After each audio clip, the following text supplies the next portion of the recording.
Assalamualaikum warahmatullahi wabarakatuh. Kami dari kelompok 3 akan melakukan presentasi mengenai hasil diskusi kajian hukum lembaga pembiayaan.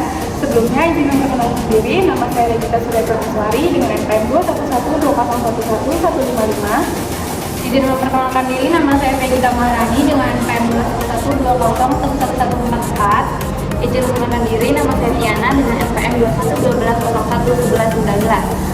Izin memperkenalkan diri, nama saya Adelia Putri dengan NPM 2112011420. Izin memperkenalkan diri, nama saya Celia Mariana dengan NPM 211202111. Yang pertama, mengenai pengertian perusahaan pembiayaan infrastruktur diatur pada Peraturan Menteri Keuangan Nomor 100 Tahun 2009 tentang Perusahaan Menteri Keuangan. Dijelaskan bahwa perusahaan pembiayaan infrastruktur adalah badan usaha yang khusus didirikan untuk melakukan pembiayaan dalam bentuk penyediaan dana pada proyek infrastruktur.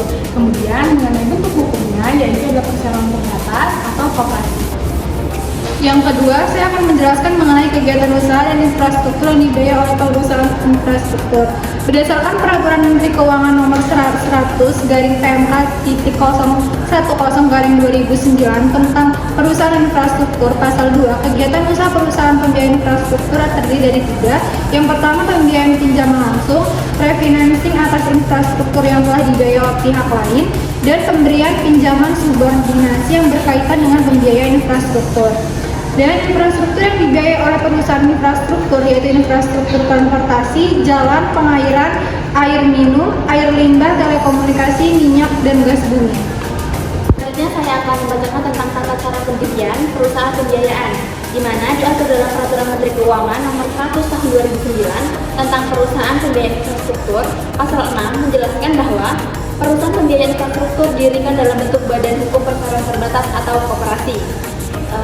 Selanjutnya, Pasal 7, setiap pihak yang melakukan kegiatan usaha sebagai perusahaan pembiayaan infrastruktur wajib terlebih dahulu memperoleh izin usaha dari Menteri. Pasal 8, permohonan untuk mendapatkan izin usaha sebagaimana dimaksud dalam Pasal 7 diajukan kepada Menteri sesuai dengan format dalam lampiran 1 Peraturan Menteri Keuangan. Ayat 8, Pasal 8 menjelaskan bahwa Negara Republik Indonesia wajib dilampiri peraturan pemerintah tentang penyertaan modal Negara Republik Indonesia untuk pendirian perusahaan perseroan di bidang pembiayaan infrastruktur.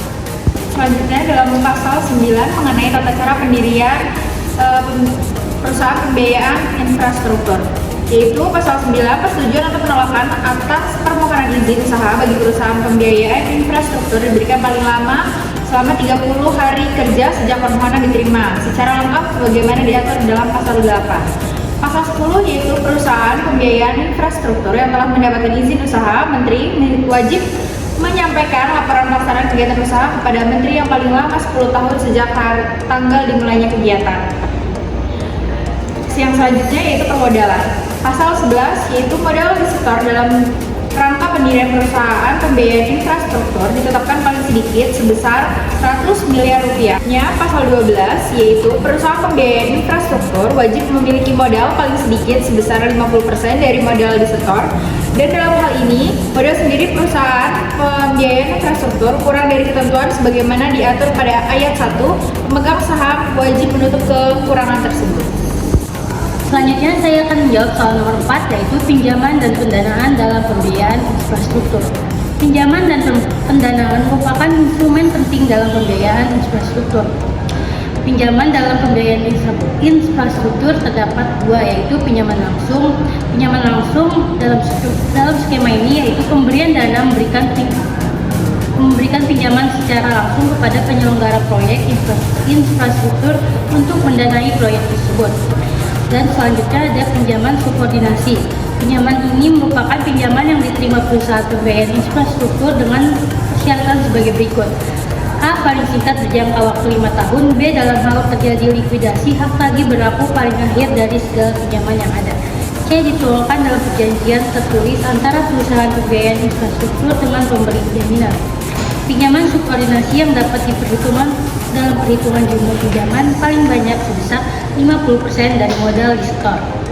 Selanjutnya yaitu pendanaan dalam pembiayaan infrastruktur dapat berbentuk surat utang negara, sertifikat Bank Indonesia, dan atau instrumen keuangan lainnya yang punya tingkat investasi.